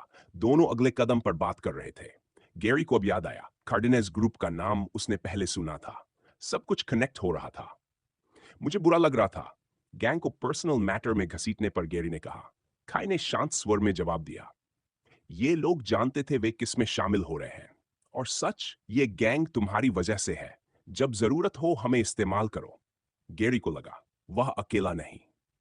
काई ने फिर पूछा, तुम्हारे एकेडमी वाले दोस्त, उन्हें पता है कि तुम लीडर हो? गैरी ने सिर हिलाया। नहीं, वे सोचते हैं हाउलर्स बस स्पॉन्सर हैं। अगर ट्रस्ट करते हो तो बता सकते हो, पर अगर एकेडमी में बात फैल गई प्रॉब्लम हो सकती है। गैरी ने यह बात मन में रख ली। एकेडमी में पहले ही कई नजरें उस पर थीं। धीरे धीरे सब घर लौट गए, मैरी और उसकी मां भी। अब सिर्फ काई और गैरी बचे थे। तुम बेबीसिट मत करो, काई ने हंसकर कहा। मैं खुद को संभाल सकता हूं। पेपर वर्क करना है, तुम जाओ। गैरी चला गया। स्लव उनका इलाका था और काई कमजोर नहीं था। 1 घंटा बाद काई ने जम्हाई ली। घड़ी ज्यादा देर नहीं, पर दिन लंबा था। बाहर सड़क खाली, और तभी धीमे कदमों की आहट। एक आवाज, तो यही है वुल्फ्स पूल क्लब। अपनी एनहेंस्ड हियरिंग की वजह से काई को नीचे ऑफिस में बैठा बैठा ही दरवाजे के पास किसी की आहट सुनाई दे गई। 11 बजे के बाद विजिटर? उसने पेपरवर्क से नजर हटाई। सीढ़ियां चढ़ते हुए उसे एहसास हुआ, आवाज एक नहीं, 3 लोगों की है। वेयरवुल्फ होने के बावजूद उसे अपनी सुरक्षा की चिंता नहीं थी। उसने दरवाजा खोल दिया। इस वक्त मेहमान कम ही आते हैं, काई ने सामने खड़े तीनों को देखते हुए कहा। दरवाजा अचानक खुलने से वे एक पल को चौंक गए, फिर तुरंत चुप गए। हम माफी चाहते हैं, इतनी रात को डिस्टर्ब करने के लिए सर। एक लड़की की घबराई आवाज। इतना फॉर्मल क्यों हो रही हो? यह तो हमारी उम्र का ही लगता है, लड़के ने फुसफुसाकर कहा। अगले ही सेकंड उसे एक हल्की लात पड़ी। दूसरे लड़के ने सिर हिलाया। पहली इंप्रेशन गई। काई होंठ दबाकर मुस्कुराया। तुम्हारा दोस्त सही कह रहा है। सर मत कहो, अंदर आ जाओ। बाहर खड़े रहना ज्यादा सस्पिशियस है। वुल्फ्स पूल क्लब के अंदर आए। नंबर इजी ने उन्हें बताया था, यही हाउलर्स का मेन स्पॉट है। गैंग बिजनेस आवर्स में ऑपरेट नहीं करते, तो देर रात आना गलत नहीं लगा। वे अभी सोच ही रहे थे कैसे बात शुरू करें कि काई ने उन्हें सरप्राइज कर दिया। एक अच्छे होस्ट की तरह वह बार के पीछे गया और तीनों के लिए कोल्ड ड्रिंक्स निकाल लाया। बैठो, उसने बार स्टूल्स की ओर इशारा किया। जगह खाली है, लेकिन मुझे नहीं लगता तुम पूल खेलने आए हो। नंबर ने विनम्रता से पूछा, हमने सुना यह जगह हाउलर्स की है, क्या आप उनके मेंबर हैं? काई हल्का हंसा। ओह, बिना मास्क के पहचान नहीं पाए? अगले ही पल उसने अपने हाथ का हिस्सा ट्रांसफॉर्म किया। ग्रेफर उभर आया। अब तो यकीन हो गया कि मास्क काम करते हैं। इयन की आंखें फैल गई। आप वही ग्रे ऑल्टर्ड है सॉरी, मुझे लगा था कोई बुजुर्ग होंगे। रिलैक्स, काई ने कहा। तुम जैसे थे वैसे ही रहो। अब बताओ, आए क्यों हो? नंबा का चेहरा गंभीर हो गया। ने हमें भेजा है, संभव है स्कैटरबग्स हमला करे। हम चाहते हैं सिर्फ हाउलर्स ही रिस्क न ले। हम भी साथ खड़े रहें। काई ने सिर हिलाया। 3 टैलेंटेड ऑल्टर्ड किसी भी बड़े अटैक में वेलकम एडिशन। और शायद तुम हमारे लीडर से मिलना चाहते हो? के ने पूछा। तीनों ने एक साथ सिर हिलाया। बैड लक, अभी अभी निकले हैं, पर मैसेज पहुंचा दूंगा। एक अजीब सी ठहरने की जगह थी, लेकिन एक और सवाल था। इजी ने आगे बढ़कर कहा, गैरी डेम, वो हमारा एएफए क्लासमेट है। क्या आपको पता है वह कहाँ है? हम बस ये जानना चाहते हैं कि उसने मदद मांगी तो उसे कोई क्रेजी डील तो नहीं करनी पड़ी। काई के चेहरे पर अनजानी मुस्कान। गैरी, तुम सच में लोगों को अपनी तरफ खींच लेते हो। चिंता मत करो, गैरी का हाउलर्स में स्पेशल स्टेटस है। कल आना, मैं मीटिंग अरेंज कर दूंगा, लीडर से भी और गैरी से भी। रहने की जगह चाहिए तो हमारे होटल में रूम दिलवा देता हूं। बस नीचे से अपनी चीजें ले आओ। कई सीढ़ियां उतर गया। तीनों स्टूडेंट्स ने राहत की सांस ली। शायद गैंग मेंबर्स इतने डरावने नहीं होते। तुमने सुना? इयन ने दरवाजे की ओर देखा। हैंडल हिल रहा था। कोई अंदर आने की कोशिश कर रहा है, इजी ने कहा।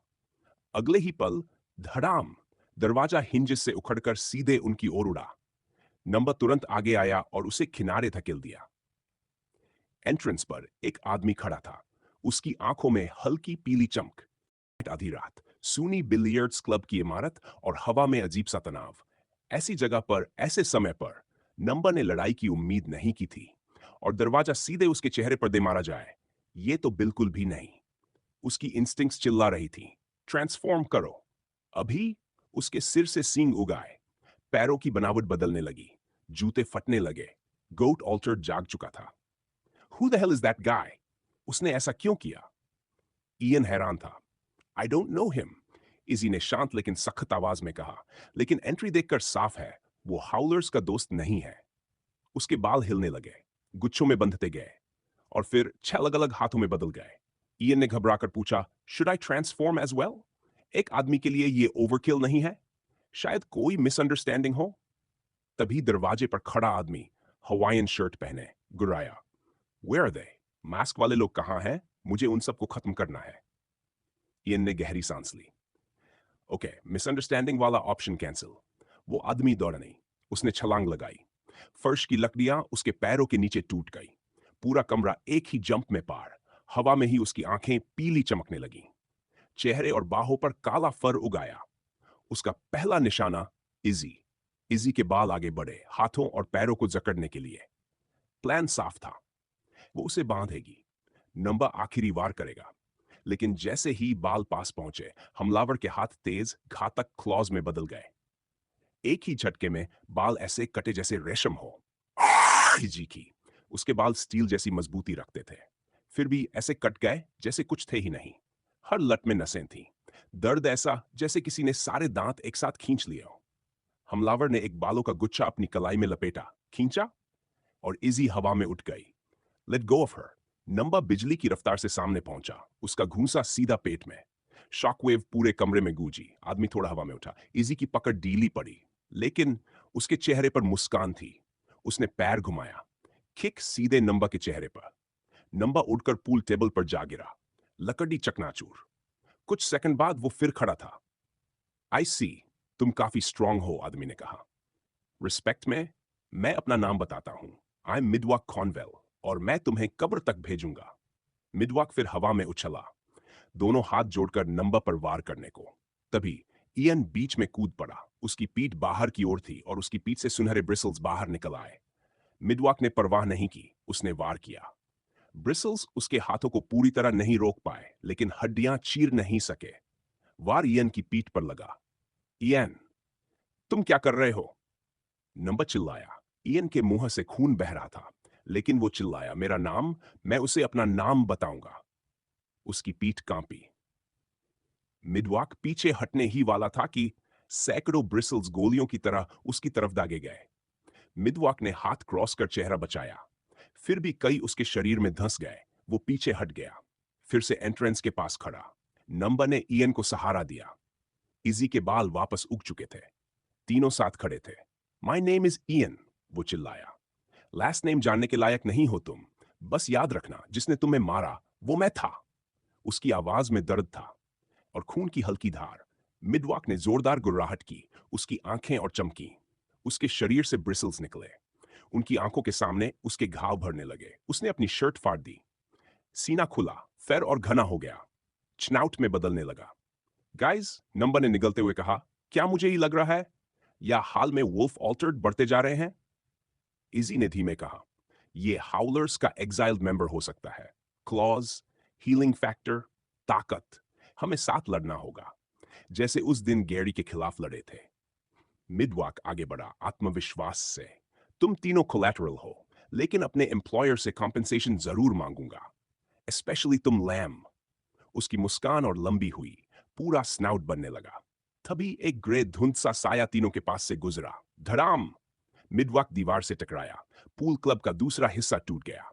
उन्होंने देखा, एक विशाल वुल्फ लाइक ऑल्टर्ड उसे हवा में उठाकर जमीन पर पटक रहा था। ब्लैक एंड गोल्ड कपड़े। क्या ये वही है?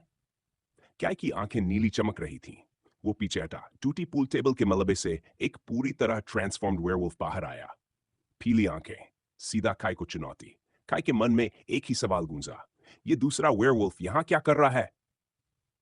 इन तीनों ऑल्टर्ड स्टूडेंट्स ने गैरी को अनगिनत बार ट्रांसफॉर्म होते देखा था। पहली बार वो कांप गए थे, लेकिन धीरे धीरे वो नजारा नॉर्मल हो गया। गैंग वॉर में जब काय और ओलिविया ने भी वही किया, तब भी वो जमे रहे। इसीलिए जब मिडवॉक ने क्लॉज और रॉ स्ट्रेंथ के साथ हमला किया, वे डर से जमे नहीं। लेकिन अब सब बदल चुका था। उनकी आंखों के सामने उसका बेस्टियल फॉर्म खड़ा था। सिर से पांव तक मसल्स की दीवार। पूरी तरह ट्रांसफॉर्म्ड वेयरवुल्फ, लगभग 8 फीट लंबा। सिर छत से बस 1 फुट नीचे। उसके दांतों से लार टपक रही थी। फर्श पर गिरती चिपचिपी आवाज के साथ उनकी इंस्टिंक्ट्स चीख रही थी, भागो, अभी भागो। They're in full altered form. Ian ने कांपती उंगली से इशारा किया। सिर्फ मिडवैक ही नहीं, ब्लॉन्ड टीन भी पूरी तरह ट्रांसफॉर्म हो चुका था। अगर उसका black and gold uniform stretch होकर फिट न हुआ होता, शायद वो उसे पहचान भी नहीं पाते। कमरे में कुछ पल कोई नहीं हिला, बस दो वेयरवुल्व्स की भारी सांसें। पहली बार है ने सोचा, ओलिविया या गैरी के अलावा किसी और वेयरवुल्फ से लड़ूंगा। इससे कोई कनेक्शन महसूस नहीं हो रहा। शायद किसी दूसरे पैक से है। उम्र का अंदाजा नहीं, लेकिन मुझे देखकर हैरान नहीं है। सावधान रहना होगा। गैरी के दोस्त अभी यही हैं। मिडवैक ने लंबी उंगली उठाई। नुकीला नाखून चमका। तुम्हारी आंखें, तुम बेटा हो, मेरे लायक नहीं। अपने लीडर को बुलाओ। उसकी ग्रॉल ने टूटे फर्नीचर को हिला दिया। छात्रों को खुद को याद दिलाना पड़ा, सांस लो। फाइन, मिडवैक मुस्कुराया। अगर नहीं बुलाओगे तो तुम्हारे अल्फा को आने की वजह दे देता हूं। वो काय की तरफ दौड़ा। रेंज में आते ही काय ने तेज किक मारी। स्पीड और मसल पावर कमाल की। वार मिडवॉक के हाथ पर लगा। हल्की ग्रंट। अगले ही पल उसने काय का पैर बगल में दबोचा। पूरा शरीर उठाया। धड़ाम! काय फर्श पर। We have to help, number हकलाया और एक्सप्लोड कर गया आगे। फर्श टूट गया उसके लॉन्च से, लेकिन मिडवैक छत पर कूद चुका था। नंबर खाली हवा में वार कर गया। यही उसकी कमजोरी थी, एक्सप्लोसिव पावर। मिस होते ही कंट्रोल खो देता। I don't need you annoying flies. Midwalk नीचे कूदा, सीधा इयन और इजी की तरफ। इयन फिर डाल बनकर खड़ा हुआ। एक बैकहैंड इतनी तेज कि इयन देख भी न पाया। उसका शरीर हवा में उछल गया। हवा में उसने देखा वेयरवुल्फ सीधे इजी के सामने, और इजी जमी हुई। वो ट्रांसफॉर्म भी नहीं हुई। मूव! उसका दिमाग चीखा, मेरे पैर क्यों नहीं सुन रहे? मिडवॉक ने मुंह खोला। दांत सीधे उसके कंधे में धंस गए। खून, नंबा और इयन की चीख। इजी ने बस तीखा सा डल दर्द महसूस किया। उसी पल एक तेज हवा का झोंका मैंने देखा कुछ और छलांग लगाकर आया और उसने मिडवॉक की गर्दन पकड़ ली। असल में एक जंगली विशाल वुल्फ कहां से आया? ऑल्टर्ड तो समझ आते हैं, लेकिन ये? फिर भी उसके शरीर पर अजीब कपड़े जैसे टुकड़े थे। मिडवॉक को इजी छोड़नी पड़ी। ग्रे वुल्फ चारों पैरों पर झुका, दौड़ा, हवा में छलांग और मिड एयर वापस वेयरवुल्फ में ट्रांसफॉर्म। धड़ाम! उसके नाखून मिडवॉक के पेट में धंस गए। काई ऊपर झुका, घाव पर दबाव डालता हुआ। यू गोट ऑल्टर्ड, उसने ग्राउल में आदेश दिया। अपने दोस्तों को लेकर निकलो। तुम लोग मदद नहीं कर रहे, रुकावट हो। अगर सच में मदद, गैरी को बुलाओ। मिडवॉक का घाव भर चुका था।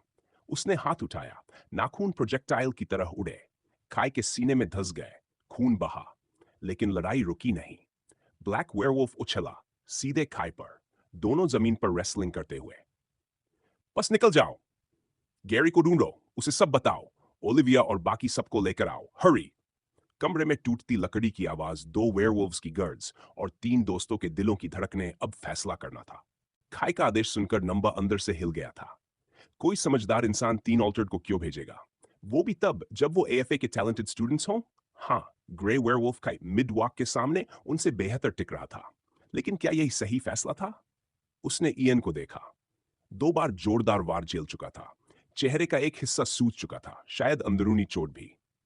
इजी का कंधा खून से भीगा हुआ, कपड़े लाल हो चुके थे, बाद में फेंकने पड़ेंगे। नंबा की सांस भारी हो गई। मैं उसे अकेला नहीं छोड़ना चाहता, लेकिन मेरे दोस्त मेरे साथ आए थे, मैं उन्हें मरने नहीं दे सकता। आंखें लगभग बंद करके वो उनके पास दौड़ा।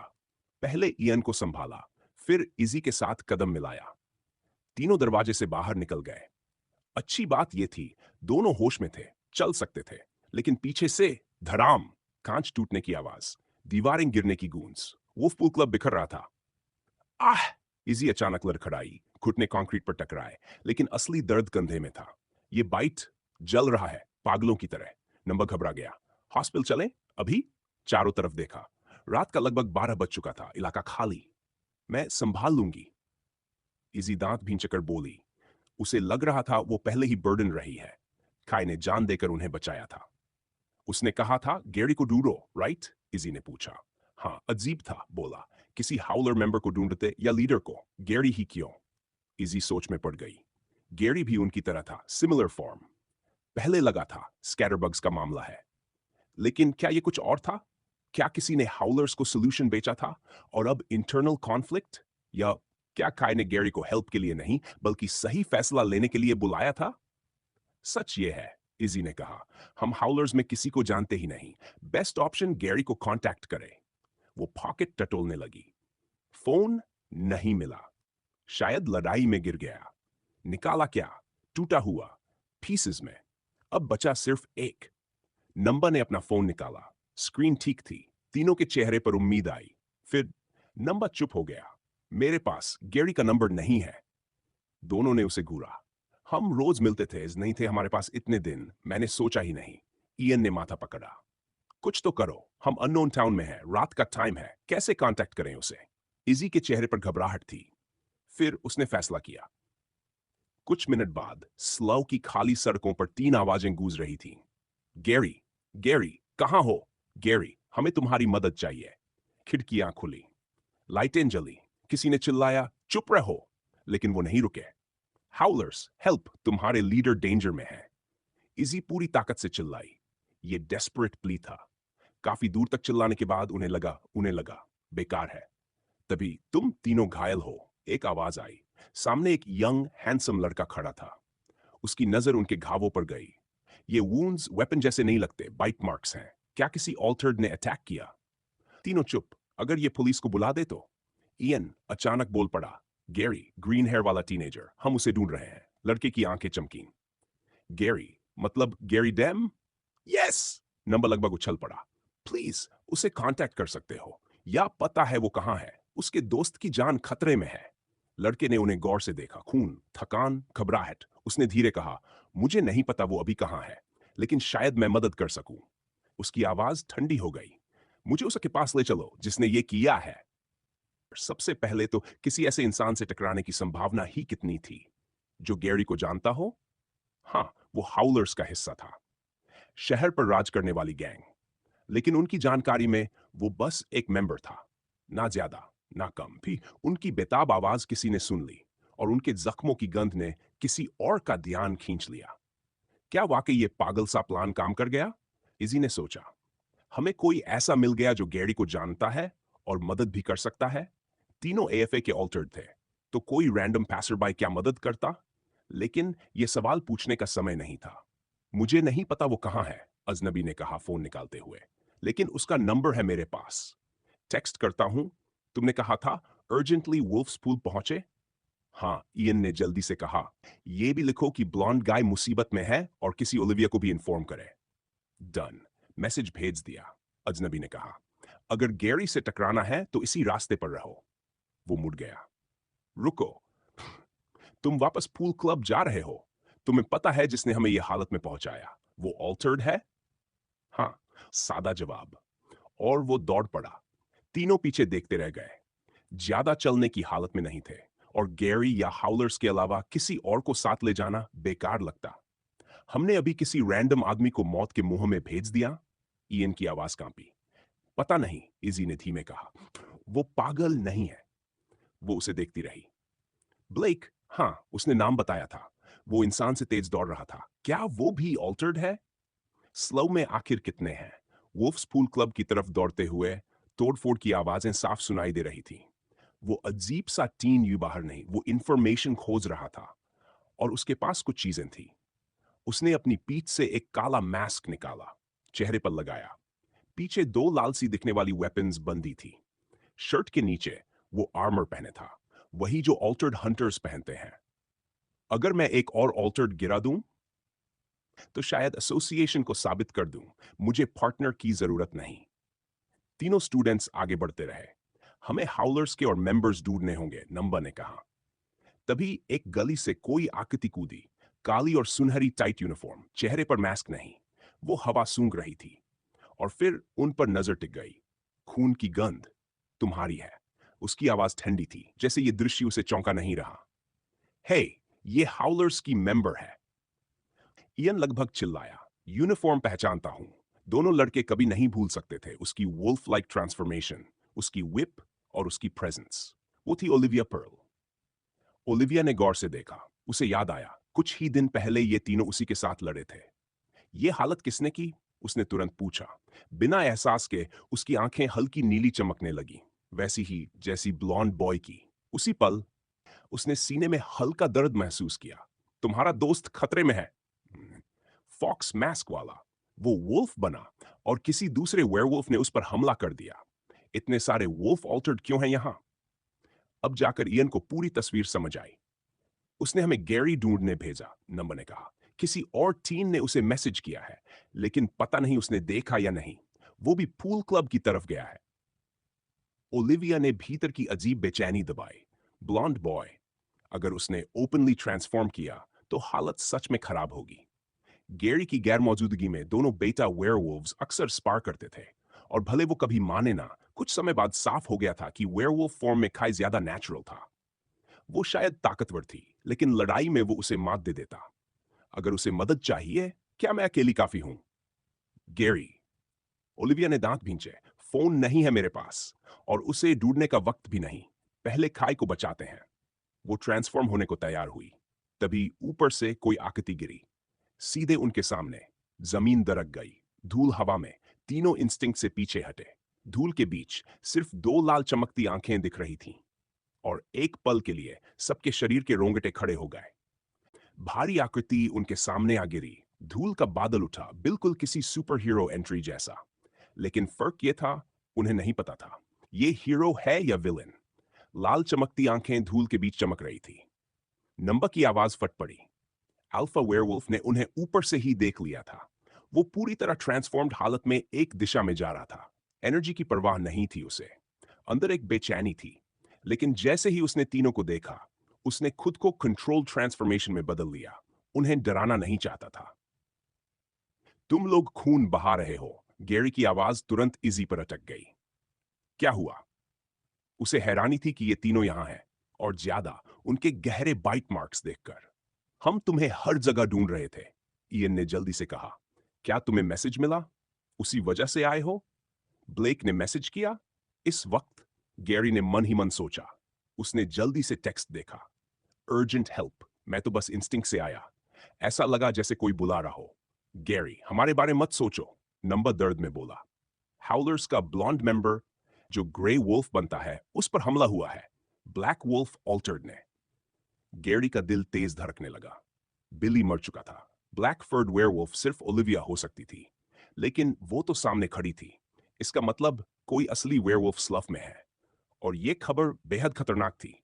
उनकी पैक अभी युवा थी, दूसरे वेयरवुल्व्स से लड़ने का अनुभव लगभग नहीं। उसने हमें तुम्हें बुलाने भेजा। इजी ने कहा, बस इतना सुनना था। गैरी दौड़ पड़ा। दौड़ते हुए उसका शरीर फिर बदलने लगा। ओलिविया पीछे पीछे। गैरी, बिना प्लान के जा रहे हो, वो हाफते हुए बोली। और क्या चॉइस है? उसकी आवाज में जल्दबाजी थी। ओलिविया चिंतित थी, मजबूत था, तीनों ऑल्टर्ड भी कम नहीं थे। और गैरी, एकेडमी से लौटने के बाद उसने अपनी असली ताकत उसे नहीं दिखाई थी। क्या वो काफी है? कुछ ही सेकंड में गैरी उसकी नजरों से ओझल हो गया। तीनों एएफए स्टूडेंट्स वहीं खड़े रह गए। मैं जानती थी ये अच्छा आइडिया नहीं था, इजी ने सिर हिलाया। गैरी लीडर को नहीं बुलाएगा, सीधा कूद पड़ेगा। इयन ने उम्मीद ढूंढने की कोशिश की। वो अकेला नहीं है, ओलिविया है, और वो आर्मर्ड गाय भी गया है। शायद मिलकर कुछ कर लें। मैं भी जा रहा हूं। नंबा अचानक मुड़ा और दौड़ पड़ा। इयन और इजी ने एक दूसरे को देखा। जख्म थोड़ा भर चुके थे, लड़ने लायक नहीं, पर चलने लायक थे। खाई के ऑर्डर्स के खिलाफ था ये, लेकिन दोस्त खतरे में हो तो पीछे नहीं रहा जाता। जैसे ही वो पूल क्लब के पास पहुंचे, उनका दिल बैठ गया। सारी खिड़कियां टूटी हुई, दीवारों में छेद, सड़क पर मलबा और कांच। जो जगह कभी जिंदा थी, अब वीरान। ये उन्होंने किया? इयन फुसफुसाया। दरवाजा आधा लटका था। अंदर सन्नाटा। तीनों धीरे धीरे अंदर दाखिल हुए। सबसे पहले खून दिखा दीवारों पर, चारों तरफ। गैरी खड़ा था, उसके पास ओलिविया और एक अजनबी काले आर्मर में। तीनों दीवार की तरफ देख रहे थे। एएफए स्टूडेंट्स पास आए, और जब उन्होंने देखा, उनके हाथ खुद ब खुद मुंह पर चले गए। इजी की आंखों से आंसू बहने निकले। I am sorry Gary, mask आदमी बोला। जब मैं पहुंचा, वो पहले से ऐसा था। जिसने ये किया जा चुका है। तुम कुछ सेकंड बाद आए। गैरी आगे बढ़ा। उसका शरीर बेकाबू था, चेहरा बदलता, वापस आता, बाहें ट्रांसफॉर्म होती, रिवर्ट होती। उसकी इमोशंस नियंत्रण से बाहर थीं। दीवार पर काई टंगा था, नाखूनों जैसे स्ट्रिंग नेल से हवा में जड़ा हुआ। उसका शरीर कटा-फटा, खून टपक रहा था, नीचे जमा हो रहा था। वो अब ट्रांसफॉर्म नहीं था, मानव रूप में, घावों से भरा। सबसे भयानक उसका जबड़ा, या यूं कहें उसकी कमी। दांतों के कुछ टुकड़े मांस के बीच दिख रहे थे। उसका फटा हुआ जॉ नीचे फर्श पर पड़ा था। गैरी की दहाड़ पूरे इलाके में गूंज उठी। गुस्सा, दर्द, शोक। काई की छाती पर एक और नाखून धंसा था। उस पर एक कार्ड लगा था। उस कार्ड पर एक अकेले हरक्यूल्स बीटल की तस्वीर। यह था स्कैटरबग्स का निशान, और यह सिर्फ हत्या नहीं थी, यह था एक संदेश। वो नजारा देखना भी मुश्किल था, लेकिन नजर हटाना उससे भी ज्यादा मुश्किल। पूरा वुल्फ्स पूल क्लब तबाह हो चुका था। कांच, बार, टेबल, दीवारें, एक भी कोना वैसा नहीं बचा था जैसा पहले था। हर तरफ खून निशान, और खाई का शरीर, गहरे कट, चीरती हुई धारियां। बहुत ज्यादा खून बह चुका था। कोई कुछ नहीं बोला। सब बस गैरी को देख रहे थे। वो कुछ सेकंड तक खामोश खड़ा रहा। फिर उसकी आवाज गूंजी, हॉस्पिटल को कॉल करो, अभी एम्बुलेंस बुलाओ, कोई खाना लेकर आओ, रॉ फूड जल्दी, मैं उसे नीचे उतारता हूं। गैरी दौड़कर खाई के पास पहुंचा। सबसे पहले उसने छाती में धांसा नेल निकाला, कार्ड को एक तरफ फेंका, फिर एक एक करके बाकी नेल्स निकालने लगा। रुको, क्या वो जिंदा है?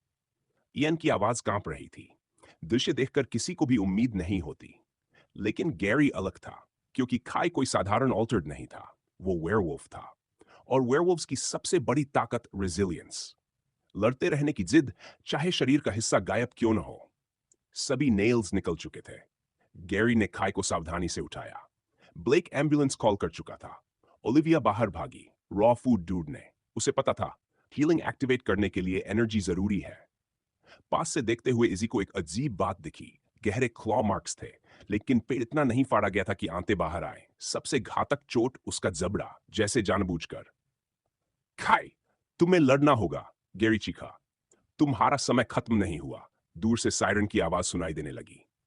सिस्टम, तुम अभी भी उसे फैक्ट हैक्ट मेंबर दिखा रहे हो। अगर उसका नाम एक्टिव है, तो वो जिंदा है। शुरू में वो भी बाकी सब की तरह टूट गया था, लेकिन फिर उसे सिस्टम याद आया, और उसी पल उसने उम्मीद पकड़ ली। ओलिविया लौट आई। गैरी ने अपने शार्प नेल से फूड को बारीक श्रेड किया। काई जॉ यूज नहीं कर सकता था। फूड को पानी में मिलाया गया, धीरे धीरे एंगल बनाकर उसके गले में डाला गया। तुमने प्रॉमिस किया था, हम साथ में टॉप पर जाएंगे। ये ऑर्डर है, तुम यहां मर नहीं सकते।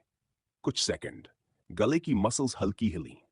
फूड अंदर गया, एनर्जी पहुंच चुकी थी। गैरी खाई को लेकर बाहर निकला, चाहे पैरामेडिक्स चाहे या नहीं। पैरामेडिक्स ने उसका टूटा जॉ भी उठा लिया। उम्मीद कम थी, लेकिन गैरी ने इंसिस्ट किया। वो ऑल्टर्ड है, चांस है, उसने कहा। इमरजेंसी रूम के बाहर गैरी इंतजार कर रहा था। श्ट, वो पेसिंग कर रहा था। वही सिचुएशन। मैंने सोचा था अब कभी ऐसे हॉस्पिटल में खड़ा नहीं रहूंगा। ब्लेक, ओलिविया और बाकी भी आ चुके थे। बैठ जाओ गैरी, ब्लेक बोला। अभी कुछ नहीं कर सकते। क्या हुआ था? गैरी ने पूछा। वेयरवुल्फ ने क्यों अटैक किया? ब्लेक ने गहरी सांस ली। जिस तरह उसे दीवार पर छोड़ा गया, यह सिर्फ जीत नहीं थी, यह डोमिनेशन था। क्यों नहीं डाला? कार्ड स्कैटरबग्स का था। गैरी का शरीर सख्त हो गया। स्कैटरबग्स के पास वेयरवुल्फ? क्या वो टियर 2 सिटी है? क्या उनके पास पूरा पैक है? क्या यह वार्निंग थी? गैरी निक ने सिर हिलाया। मैसेंजर को मारना ज्यादा स्ट्रॉन्ग मैसेज होता है, उसे जिंदा छोड़ना गैंग लॉजिक नहीं है। तो गैरी को याद आया। Yellow eyes, omega wolf, lone wolf. Pack से अलग, स्कैटरबग्स के कंट्रोल में एक ओमेगा। ओलिविया ने कहा, स्कैटरबग्स के पास पैक ने अनक ऑल्टर्ड्स पब्लिक इन्फो में है। वुल्फ जैसा कोई नहीं। लेकिन उसकी आंखें येलो थी। गैरी के दिमाग में क्लिक हुआ।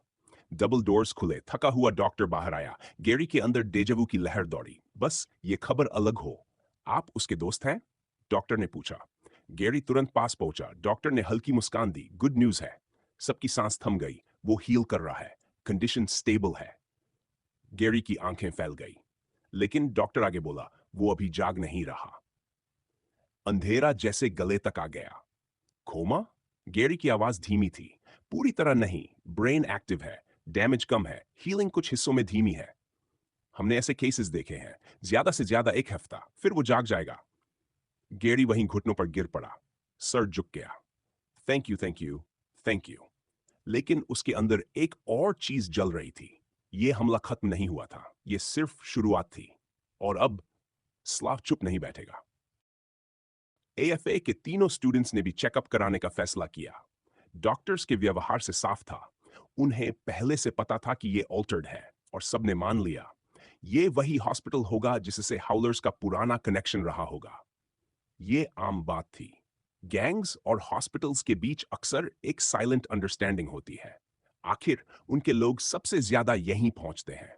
यहां सबको निर्देश देने वाली और पूरी सिचुएशन एक्सप्लेन करने वाली ओलिविया। काई, मरी और ओलिविया हाउलर्स के बिजनेस के बारे में सबसे ज्यादा जानते थे। और क्योंकि ओलिविया पहले खुद एक काफी बड़ी गैंग संभाल चुकी थी, काई अक्सर उससे राय लिया करता था। अब वही आगे आ रही थी।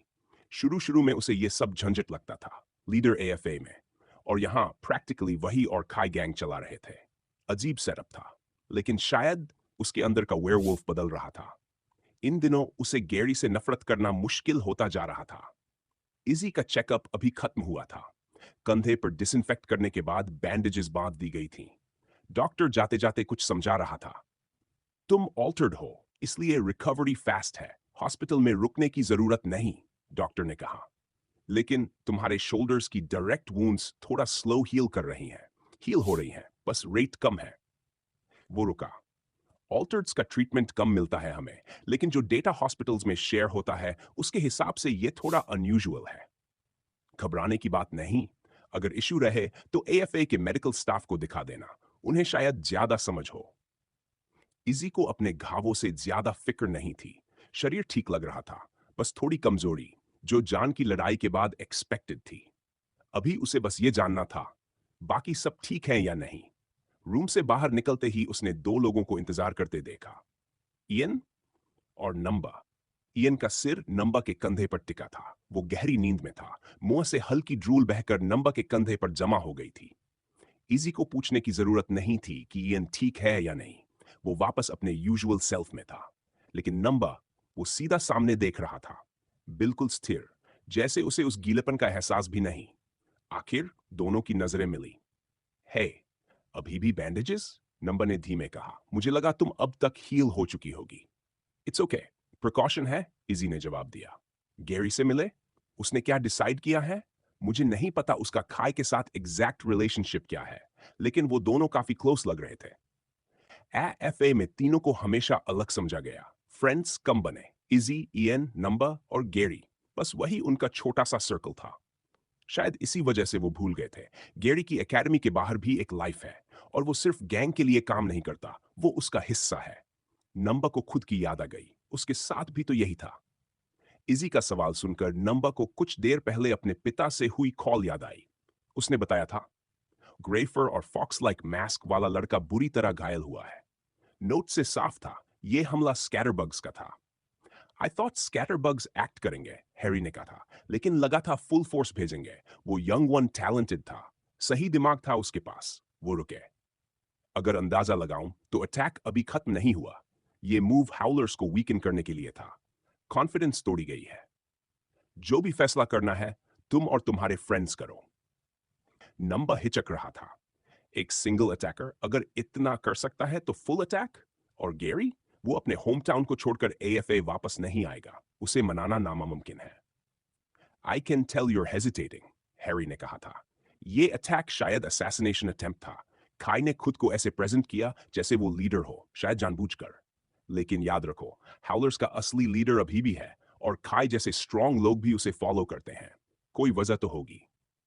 यही सवाल नंबा को खा रहा था। हाउलर स्ट्रांग है, सिर्फ खाई नहीं, तो उनका लीडर कहाँ है? जब उसका मेंबर हॉस्पिटल में पड़ा है, वो क्यों नहीं दिखा? अगर वो ऐसा लीडर है तो नंबा को इस ग्रुप से उम्मीद नहीं। तीनों मेन रिसेप्शन की तरफ बढ़े। ऑटोमेटिक डोर्स खुले। एक ग्रुप अंदर आया। गोल्ड और ब्लैक यूनिफॉर्म्स, तीनों रुक गए। चेहरे नहीं दिखे थे पहले, लेकिन बॉडी शेप्स पहचान में आ रही थी। इनू, मैरी, टाइलर, ऑस्टिन। हर एक के चेहरे पर सीरियस एक्सप्रेशन। ये वही लोग हैं ना फैक्ट्री में मास्क पहने थे, इयन ने धीरे कहा। यही होंगे। लेकिन फिर भी हाउलर्स का लीडर कहीं नहीं दिखा, और यही बात नंबा के अंदर गुस्सा और बढ़ा रही थी। कुछ होने वाला था, और शायद अब असली लीडर सामने आने वाला था। अगर पहले तीनों को थोड़ा डाउट था कि रात में हॉस्पिटल पहुंचे ये टीनेजर्स कौन है, तो वो शक उसी पल खत्म हो गया जब मरी ने सीधे पूछा, खाई का रूम कहाँ है? रिसेप्शनिस्ट ने दिशा दिखाई और वो छोटा सा ग्रुप उसी तरफ बढ़ गया। चलो, हम भी चलते हैं, गैरी से मिल लेते हैं, नंबा ने धीमे कहा। इयन तुरंत असहज हो गया। श्योर है, ये सही आइडिया है। गैंग मैटर, गैंग के लोग हैंडल करे तो बेटर नहीं? हम गैरी के क्लोज हैं, लेकिन बाकी को तो जानते भी नहीं। 1 घंटे पहले तक हमें खाई का नाम भी नहीं पता था। नंबा की आवाज सख्त थी। हमने भी रिस्क लिया था, हम भी उस लड़ाई में थे। खाई को बचाने की कोशिश की, वो मैटर करता है। और जो डिस्कशन होगा, हमें भी सुनना चाहिए। कुछ सवाल है मेरे, और आंसर्स पर डिपेंड करेगा। शायद हमें गैरी को इस गैंग से बाहर निकालना पड़े। तीनों हॉलवे में हाउलर्स के पीछे चलने लगे। कदमों की आहट सुनकर इन्नू रुका, मुड़ा, उन्हें गौर से देखा। बिना क्लाउन मेकअप के पहचानने में एक पल लगा।